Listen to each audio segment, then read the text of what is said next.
Good Monday Matters. I hope you had a wonderful Father's Day and are looking forward to a good week and enjoying all that God has in store for you. My name is Mike Courtney, and every Monday about this time, I make a little video that I call Monday Matters. We take a few minutes to talk about something that makes your life happier, healthier, and hopefully a little bit holier. Thanks for being a part of this. I apologize for it every week.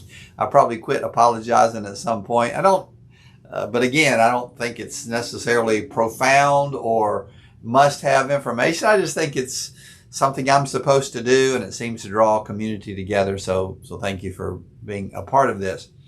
I also post a blog regularly on branchesblog.com, and I am going to post, in fact, I will have posted already, the content of this video and the last two. I've been talking for, this will be the third week, on the 15 must of marriage.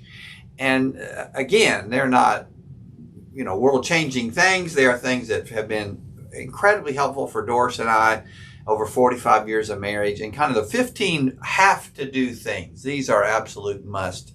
And so I will post those in written form so you can have those. And thanks for being a part of this. One quick public service announcement. I have mentioned a couple times now, I'm going to do in August 3 Monday nights in conjunction with 2 of the life coaches from Branches. We're going to do an online Zoom class called Purpose, Passion, and Planning. It serves twofold. One is if you are stuck, kind of trying to find direction for your life, trying to know where you should go next. It's kind of a discover yourself, set some goals, and put together a good plan. 3 weeks, I think, would be invaluable for that. Tim Bell and Bethany Bratcher will be teaching that with me. And then secondly, if you are interested in life coaching, this is a good introduction to that. And so we've decided to do it for that reason. The cost is $250 and $35 for a workbook fee. It's a 5-chapter workbook that you'll fill out as we go along. So make note of that. I will have, by this week, we'll have an online presence where you can sign up for that. And I hope we'll have we've already had a good number of people say be very interested in that. So that's that. The 15 must of marriage. We've been talking about this for several weeks now. So let's kind of, in fact, I'm going to give you a very fast rundown. And again, I'll put all of these in writing at the branchesblog.com blog site. But here are the 15 here are the 11 we've talked about so far. Gravity is stronger than synergy. Fight against that. There's more things working against your marriage than there are working for it.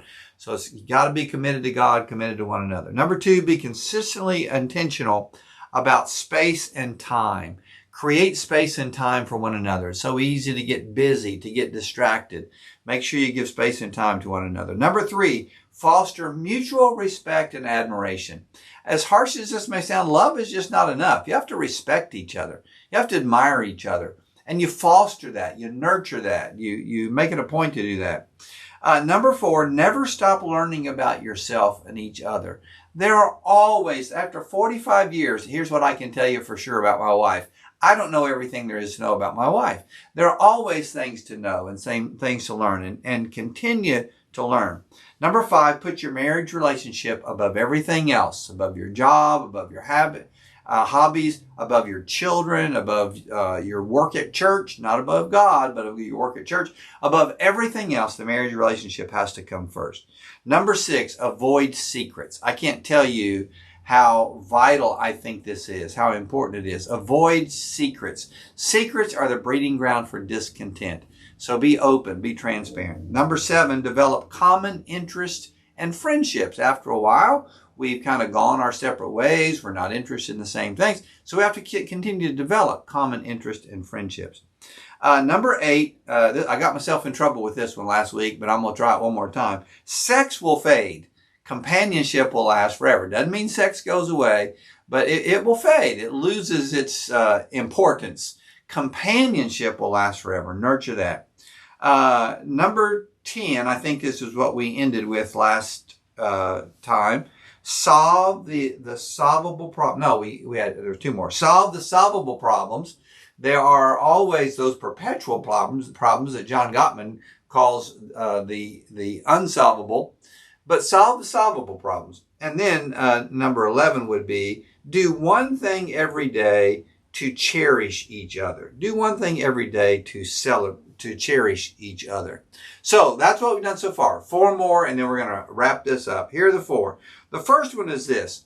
Forgiveness is a must. Listen, one thing I know about being married is you will have lots of opportunities to forgive. Forgiveness is a must. Offer it. Ask for it.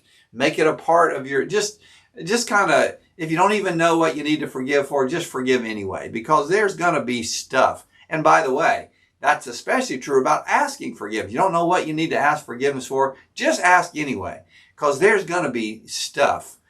Forgiveness is an absolute must. To live in that state of grace where I'm willing to forgive and willing to ask for forgiveness is absolutely crucial in the marriage relationship.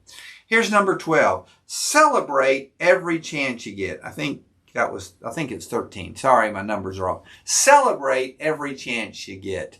Look for ways to celebrate. Now that I think about it, I think we did this last week. Sorry, forget that one. Remember last week. Here's what I said. Develop a shared religious core. Dolores Curran, in her 11 traits of a happy family, early on, one of these traits, develop a shared religious core. Doesn't have to be Pentecostal, doesn't have to be Baptist, doesn't have to be Catholic, don't have to have the same, but have a shared core. Go to church together, wherever you go. Have a shared religious core. Number 14, do not assume. Don't be a mind reader. This I know for sure about you. You can't read minds. I know I can't read minds. Don't be a mind reader. Don't assume. Ask questions. Talk about it. Keep it out in the open. Don't assume that you know what your partner is feeling or thinking. And then here's the last one. Whatever number this is the last one. It's 15. Refuse to hold a grudge. Just refuse. Paul says, don't let the sun go down on your wrath. Don't go to bed angry. Just refuse to hold, see to it that no seed of bitterness springs up in you, he says in another place. Just refuse to hold a grudge. You have to, it's back to the forgiveness. You have to forgive. These things, I think, are crucial. There's some things you can do in marriage. They're kind of luxuries. They'll help you a little bit. You'll be better if you do these things. Not these things. These things are absolutely crucial. Put these 15 things in place. And I promise you that your marriage will be better, happier, healthier, and holier than you ever thought it could be. Well, again, happy Father's Day. Speaking of marriage and Father's Day, fathers, let me give you a little hint. The very best gift you can give your children, the most amazing thing you can give your children, is to love their mother. So do that. God's going to bless you. I'm excited that you're a part of my life. Thanks for being a part of this. I'll post something every day about these things. Go read the blog. Look for what differences that make, the podcast. And remember that God loves you, and I do too.